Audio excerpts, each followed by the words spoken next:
A pesar de la diferencia del contenido de nuestro texto con respecto a lo que hemos visto en domingos pasados, en los versículos anteriores, concretamente los versículos 14 al 16 del capítulo 3, esta porción que vamos a comenzar a ver ahora es complementaria de lo que allí se anuncia. Esto es algo a tener en cuenta, a tener presente. Las Escrituras no nos ocultan el hecho que la iglesia está en el mundo y que el príncipe de la potestad del aire, el espíritu que ahora opera en los hijos de desobediencia, como nos dice Efesios 2:2, aunque no puede poseer a los miembros de las iglesias, sí puede, por ignorancia de estos, por negligencia, por tener un andar descuidado y carnal, influenciarlos. No puede poseerlos, pero puede influenciarlos. Influenciarlos de tal manera, seducirlos, extraviarlos, que sean eficaces colaboradores de las huestes de impiedad. ¿Crees que exagero? La segunda epístola del apóstol Pablo a los Corintios en el capítulo 11, versículo 3, dice como sigue: pero temo que como la serpiente con su astucia engañó a Eva, vuestros sentidos sean de alguna manera extraviados de la sincera fidelidad a Cristo. Extraviados de la sincera fidelidad a Cristo. O en otras palabras, me temo que estén siendo infieles a Cristo.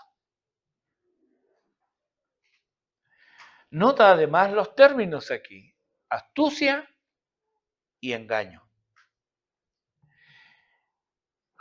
Esta es la obra infernal tras la infidelidad a Cristo y a su evangelio por parte del creyente.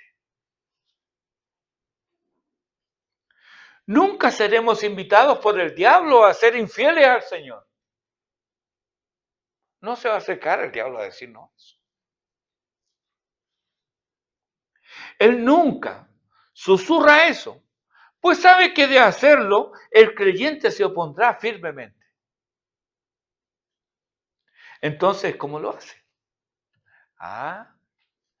Él astutamente teje la trama del engaño y el creyente es engañado y cae de su sincera fidelidad. Recuerdo de niño cantar una alabanza que llamaba la atención a lo siguiente. Decía: si tú no amas a tu hermano, no amas al Señor. Y se repetía eso. Y los niñitos cantábamos eso. Si tú no amas a tu hermano, no amas al Señor.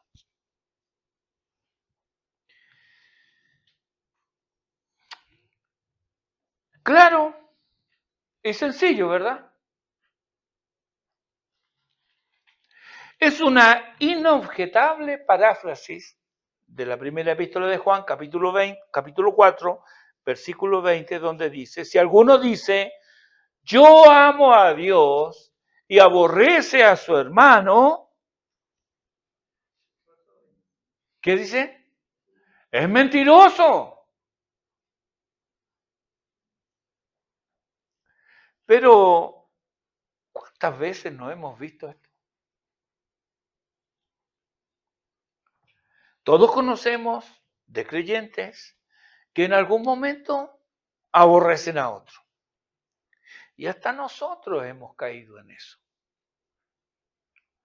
Tristemente, nos hemos convertido en asesinos de la imagen del hermano, del honor del hermano, de la dignidad del hermano. Hemos sembrado dudas de la integridad del hermano con palabras maliciosas y calumniosas. El veneno acumulado en nuestros corazones, en vez de vomitarlo al pie de la cruz en arrepentimiento sincero, lo hemos descargado mordiendo a nuestro prójimo. Y así todo, fingimos que amamos a Dios y hasta lo creemos. ¡Qué engaño diabólico!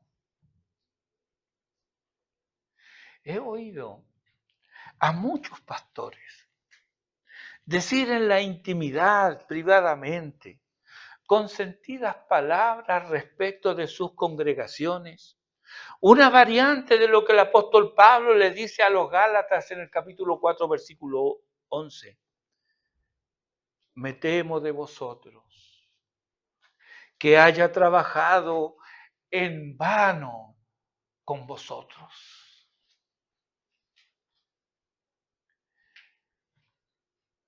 Tómenle el peso a esas palabras en Gálatas 4:11 y recorra el libro de los Hechos desde el capítulo 14. Porque ahí están las iglesias de Galacia. Ahí en Derbe fue apedreado, en Listra fue apedreado Pablo. Y él dice aquí, me temo que todo esto que he pasado por ustedes ha sido en vano.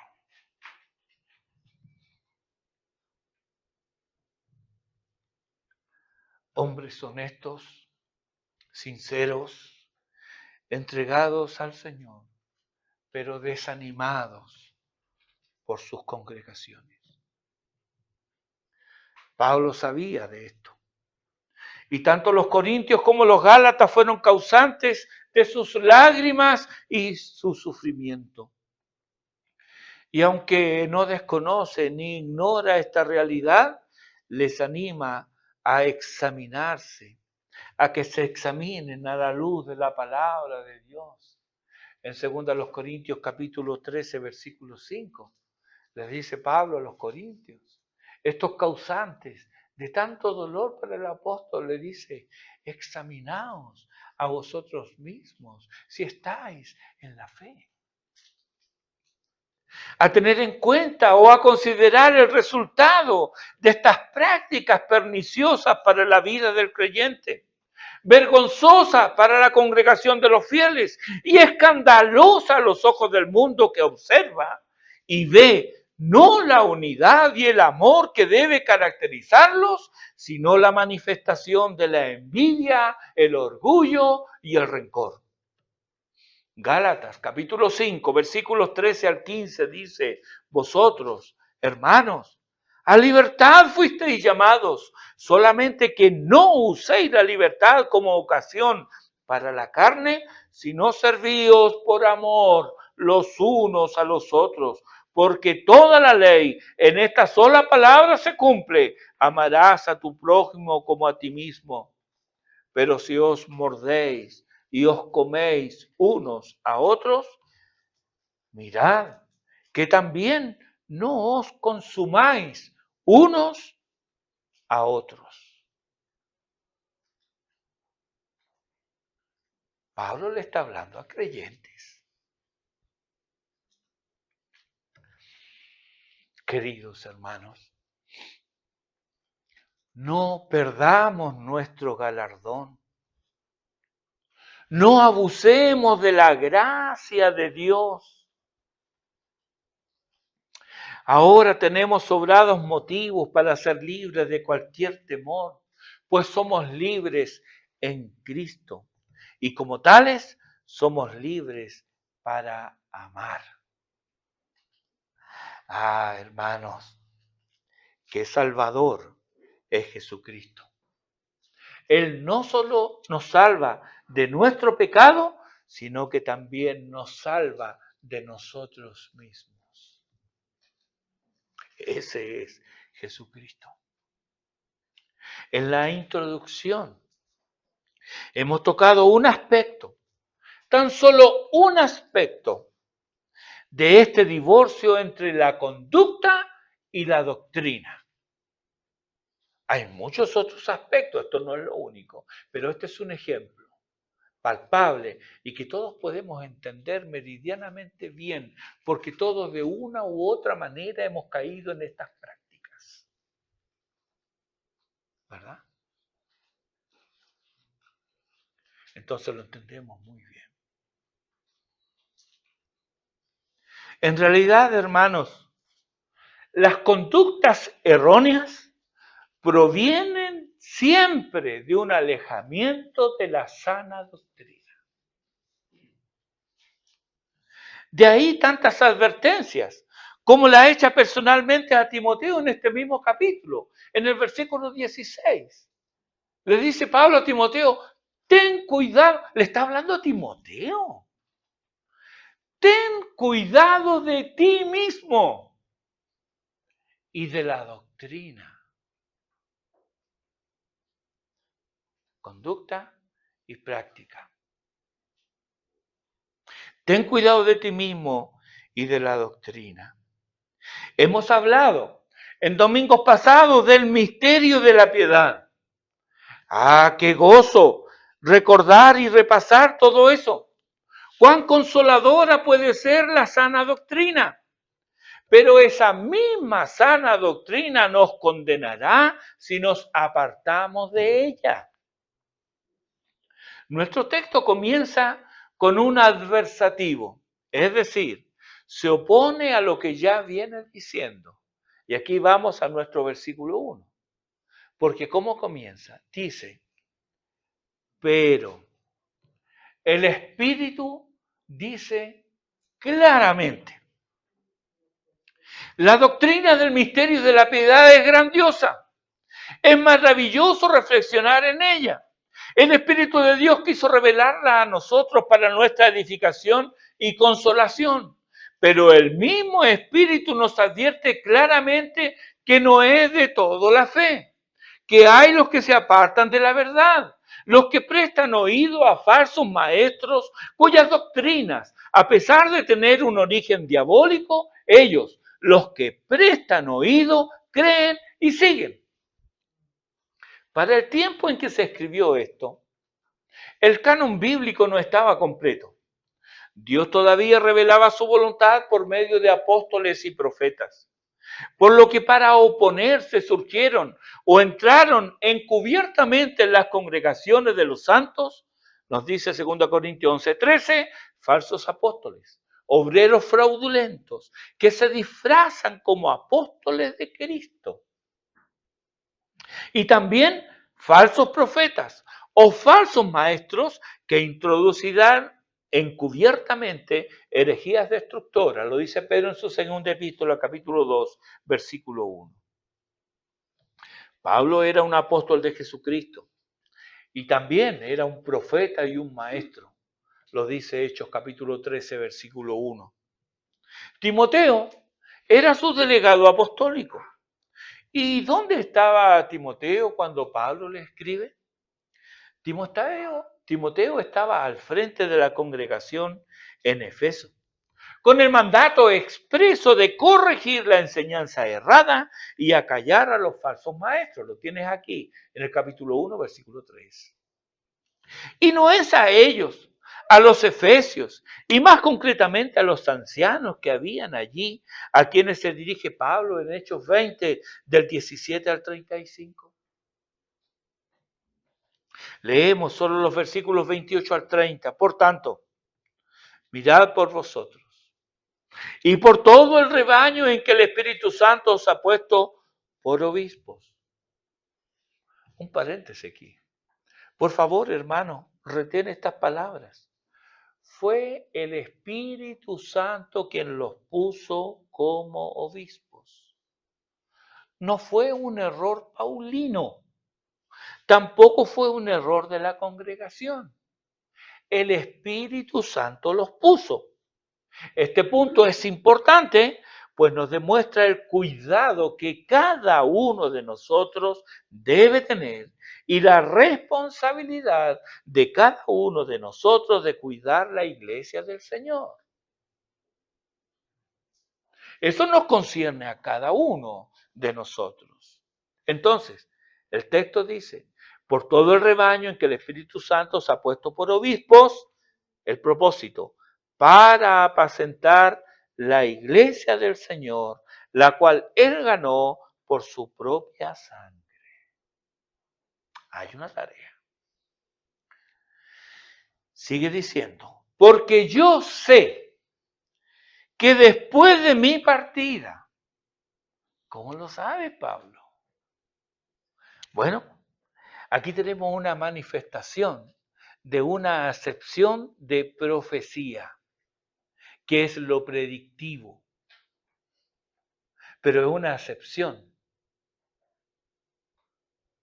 La otra es lo declarativo.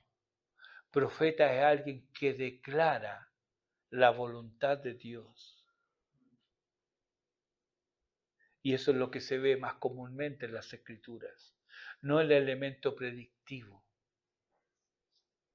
Profeta no es alguien que me va a decir el futuro, como si se tratara de alguien que lee las cartas o las manos, o todas esas cosas que dicen.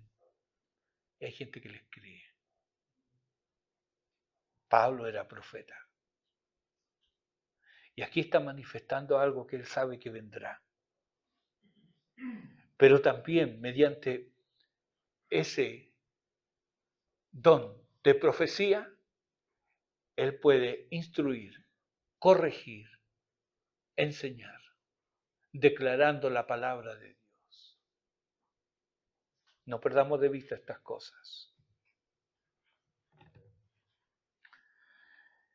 Dice que yo sé que después de mi partida entrarán en medio de vosotros lobos rapaces que no perdonarán al rebaño. Si hubiera quedado hasta aquí, tendríamos muchos signos de interrogación con la iglesia. Pero él continúa y mire lo que dice. Y de vosotros mismos. ¿Cómo?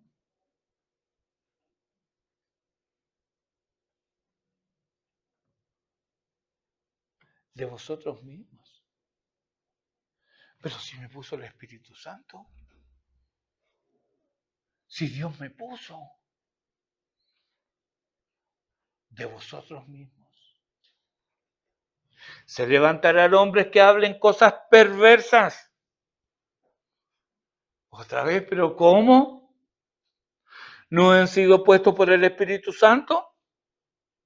Sí, son hombres que Dios escogió, pero en algún momento comenzaron a hablar cosas perversas.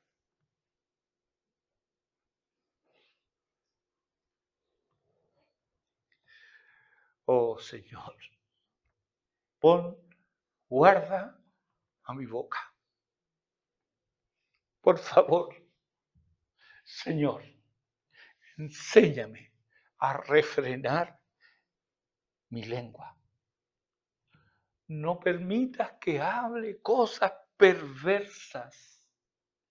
Que mi lengua se pegue a mi paladar.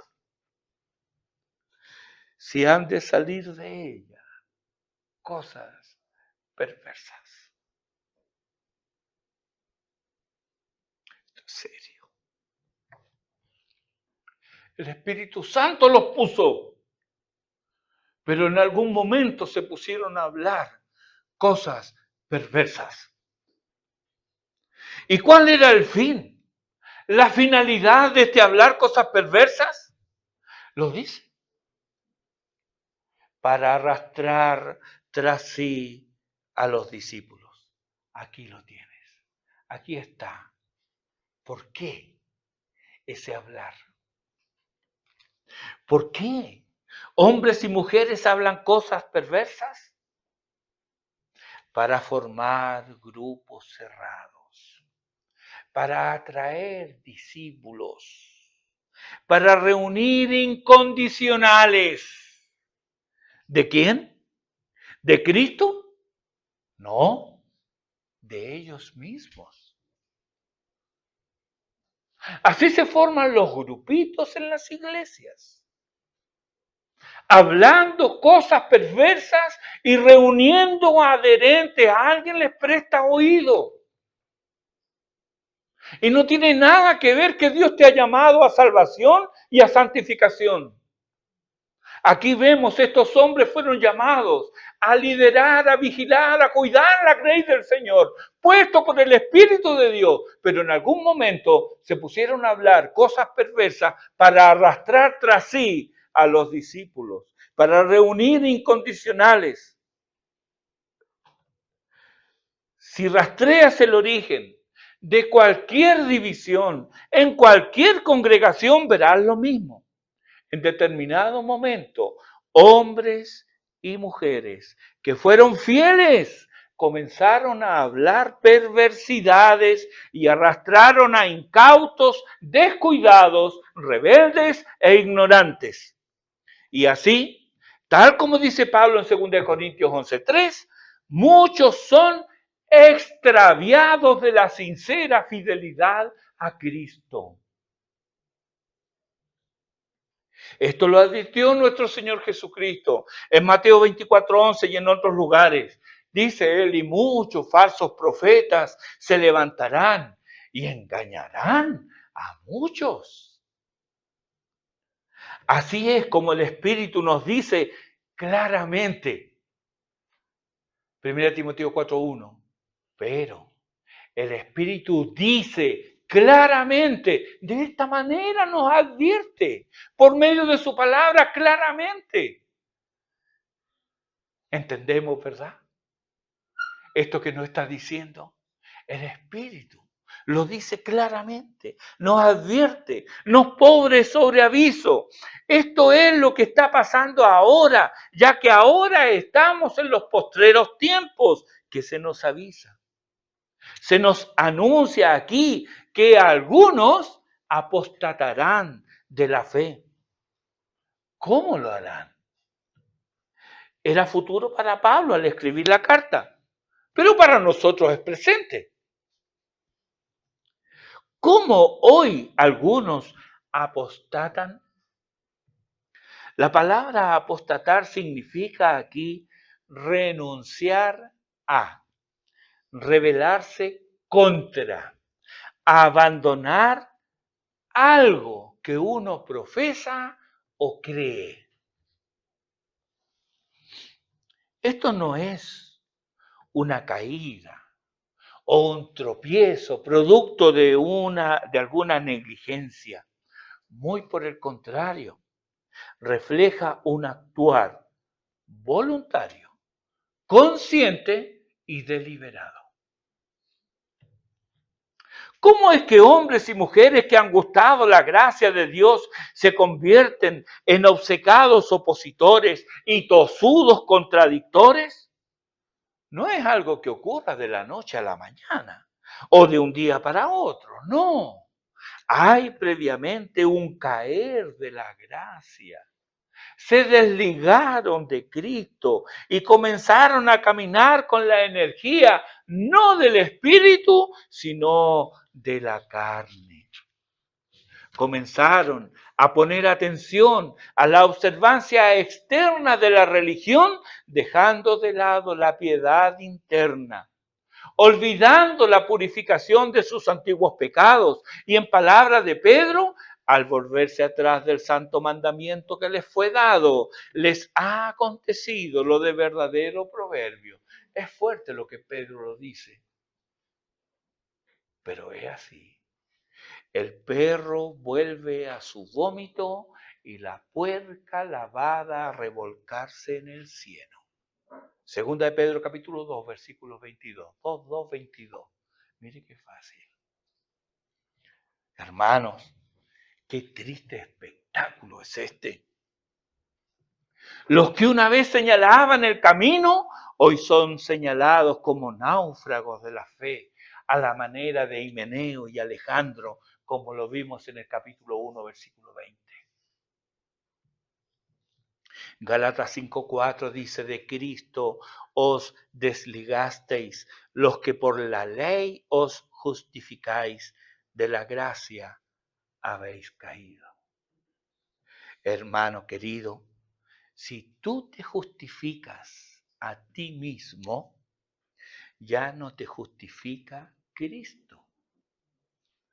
Pues tu justicia, tu propia justicia, solo es trapo de inmundicia. Querido, si esta es tu condición, clama por la sangre del Cordero para que te lave y te limpie de todo pecado. Vuélvete al Señor. Él es misericordioso y lleno de gracia y recibe a todo aquel que se vuelve a Él. Por lo tanto, deja el camino de la apostasía.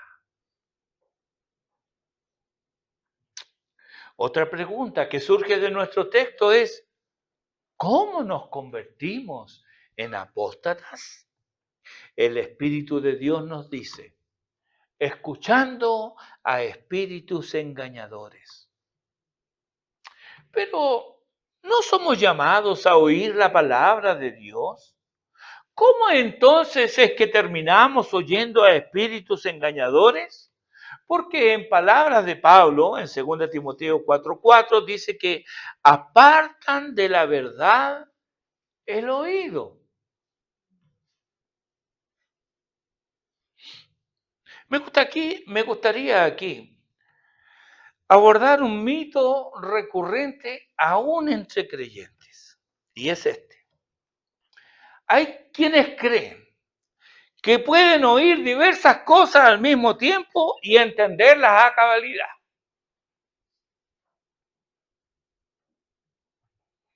Esto es un mito muy difundido, sobre todo entre las damas. Pueden entender más de una cosa a la vez, pero lo trasladan al oído.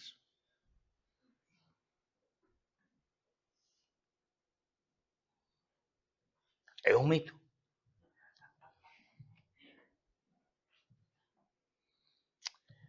¿Cómo pueden creer esto?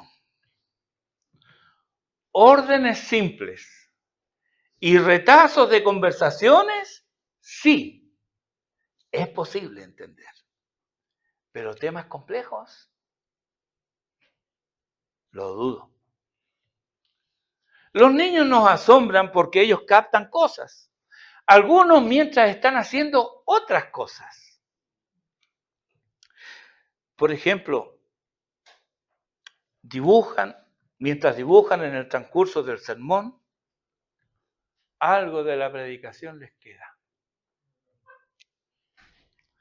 Nota que dije algo. Recuerdo a una niña de unos 4 años, más o menos, que asustó a sus compañeritos de jardín porque les dijo que si no obedecían a la tía, le sacarían los ojos. Los niños, asustados, se lo dijeron a sus madres. Las madres se quejaron con la tía. Y la tía citó a la madre de la niña. ¿Qué había pasado? El día anterior, que era domingo, el pastor había predicado sobre Sansón. Y la niña, absorta en su dibujo, captó lo que divulgó. Yo no dije eso, pero ella dijo que a los desobedientes le sacan los ojos.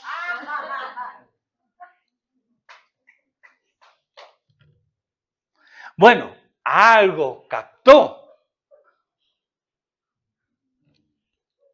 No exactamente lo que se predicó. Si ella hubiera prestado total atención, habría sido un fenómeno. Porque no se espera que los niños hagan eso. Yo no puedo esperar que un niño preste completa atención todo el sermón. Si me escucha 5 minutos, me doy por satisfecho. Un niño. Eso, prestar atención, se espera de los adultos. ¿Estamos conscientes del daño que nos hacemos al distraernos? Y según sea nuestra distracción, el daño que le hacemos a otros. Salidas al baño, cuchicheos, risas, ojeo de la Biblia sin otra intención más que distraerse. Hermano, en ese ambiente el diablo está feliz. Es más, lo va a instar a que venga a la reunión. Porque sabe que no solamente escucha, sino que distrae a otros. ¿El diablo es feliz con eso? Qué distinto es cuando se tiene conciencia de la necesidad, cuando se anhela la palabra de Dios. Mire esta situación en Nehemías capítulo 8, versículo 3. Y leyó en el libro delante de la plaza que está delante de la puerta de las aguas, desde el alba hasta el mediodía, 6 horas leyendo. En presencia de hombres y mujeres y de todos los que podían entender. Y los oídos de todo el pueblo estaban atentos al libro de la ley. ¡Qué maravilla! 6 horas. Ahora, examina tu participación en el culto dominical. ¿Eres respetuoso y reverente? ¿Escuchas con atención? ¿Dialogas con las escrituras que son expuestas para tu provecho?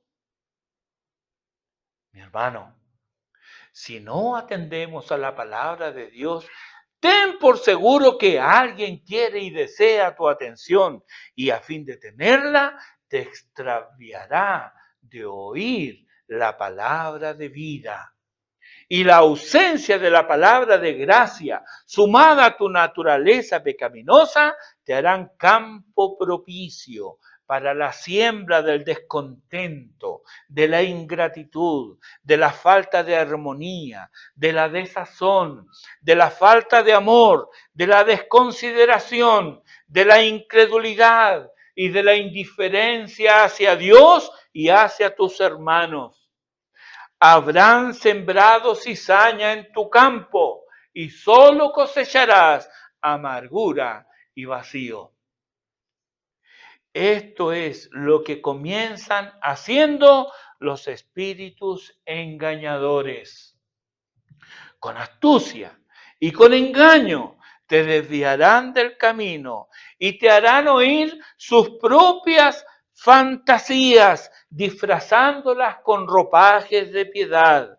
Pero estas vestiduras llamarán la atención no a Cristo, sino a ti. Te exaltarán por sobre los demás. Querrás y exigirás atención y poco a poco dejarás de ser siervo para pretender tener señorío. ¿Cómo llegamos a este estado? Hermanos, hemos estado escuchando al espíritu equivocado. Dijo Jesús en Marcos 4:24, mirad lo que oís. Somos responsables de ello. Mirad lo que oís. En nuestro texto, la palabra escuchando da la idea de prestar atención, dirigir la propia atención. Y en Hechos capítulo 8, los versículos 10 y 11, la misma palabra fue traducida como oían atentamente. Nota, oían atentamente y le estaban atentos.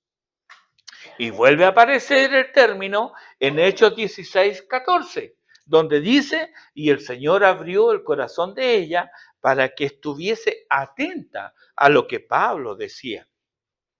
Aquí en Hechos, el término aparece en el sentido de prestar atención a un charlatán, Simón el mago, ahí en el capítulo 8. Y el mismo término se usa cuando el Señor hace estar atenta a Lidia para que escuche la exposición de Pablo, ahí en Hechos 16. Pero en nuestro texto de primera de Timoteo 4:1, el término se usa en relación a escuchar a espíritus engañadores. Querido hermano, el trabajo de prestar atención, de estar atentos, que sea para oír la palabra de Dios, no para oír charlatanes, menos para oír espíritus engañadores. ¿Y qué es lo que traen estos espíritus engañadores? ¿Cuál es el contenido del mensaje que entregan? ¿Cuál es su doctrina? La palabra de Dios es clara. Doctrina de demonios. Doctrina de demonios. Hermanos, démonos cuenta que detrás de las falsas enseñanzas hay actividad demoníaca.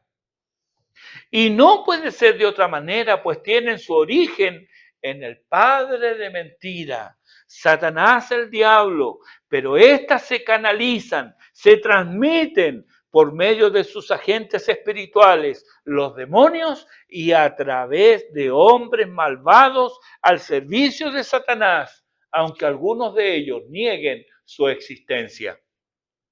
La actividad de estos hombres es distinta a la de los despistados que solo escuchan y terminan obedeciendo. Son dos grupos de hombres o mujeres. Unos solo escuchan, algunos de estos creyentes, pero aquí está hablando de estos hombres malvados. Estos son hijos de Satanás, son hombres malos. La actividad de estos hombres entonces es distinta a los despistados que solo escuchan y terminan obedeciendo. No, estos hombres malvados tienen aptitud para esta actividad engañadora.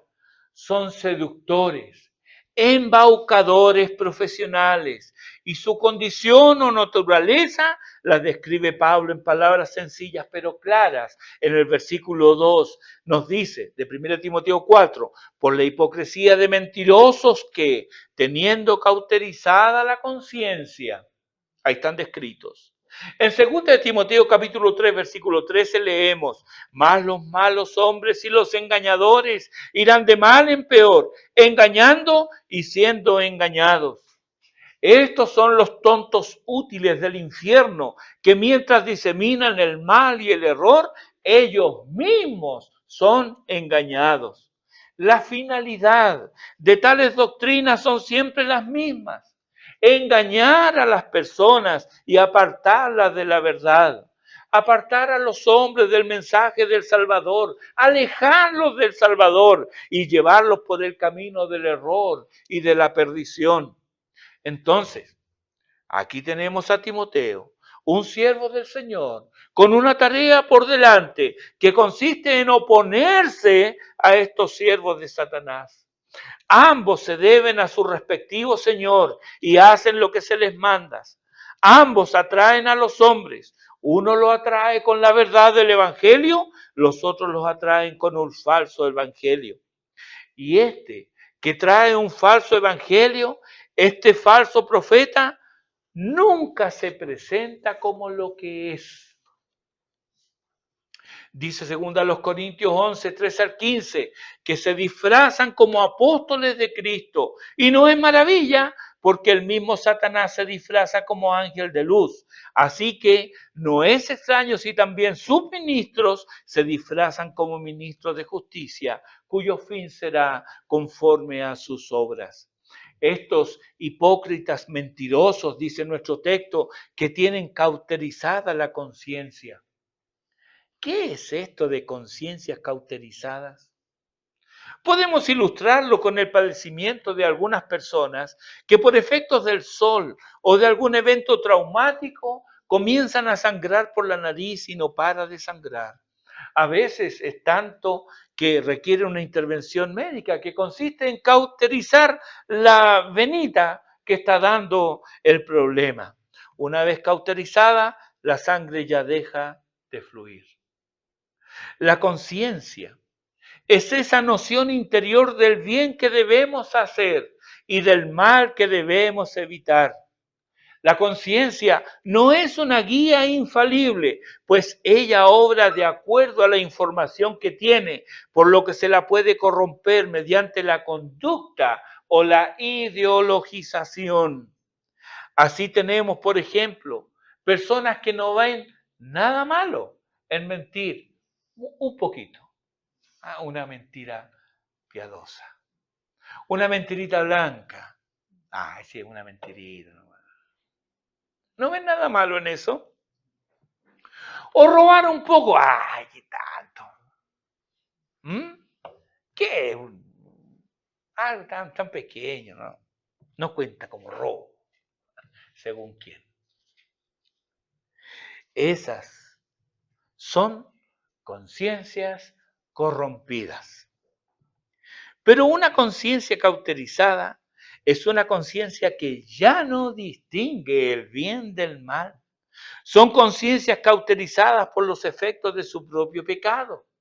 Se han resistido tanto al bien y a la luz, cuyo rechazo a toda virtud es constante, que llegan a esa condición tenebrosa y miserable de ya no distinguir el bien y el mal. Y estos no son necesariamente monstruos, son personas muchas veces agradables que hacen cosas horribles.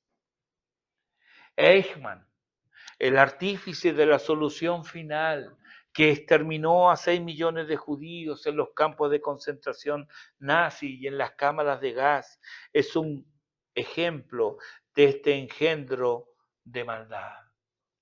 Él parecía un hombre normal, afable, amable, educado.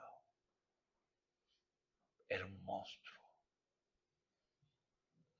Pero ese no es el único. Hay muchos. Y no solamente en la historia, sino también en el presente. Hombres y mujeres que a lo bueno dicen malo y a lo malo lo toman por bueno y lo promueven. Y esto no es bueno, no es nuevo. Comenzó cuando nuestros primeros padres oyeron la voz equivocada en el huerto.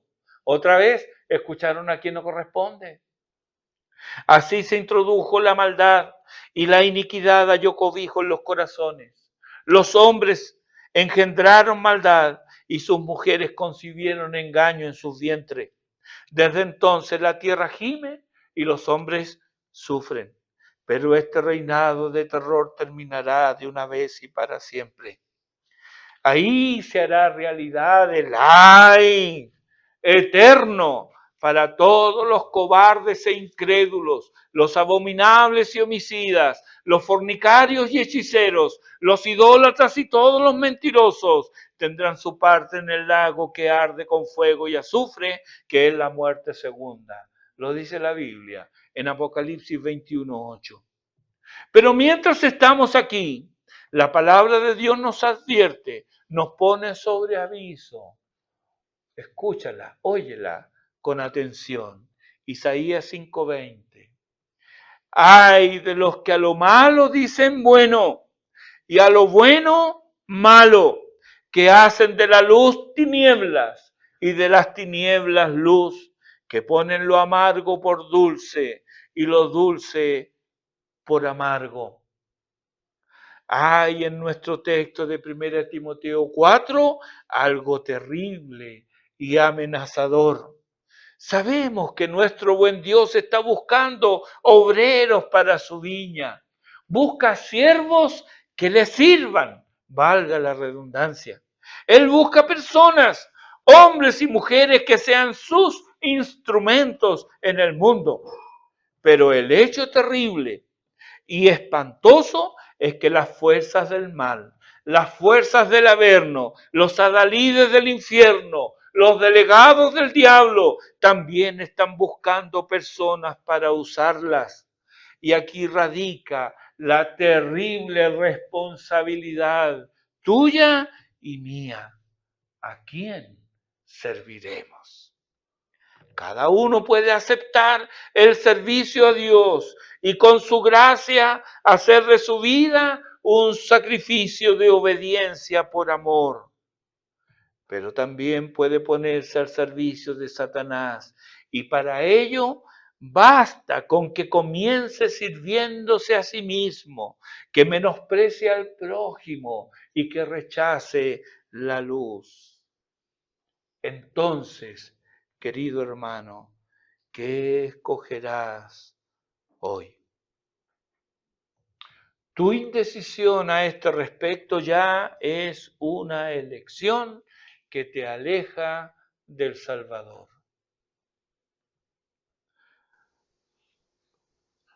No, querido, no sigas ese camino. Mejor, ríndele hoy tu vida a Cristo.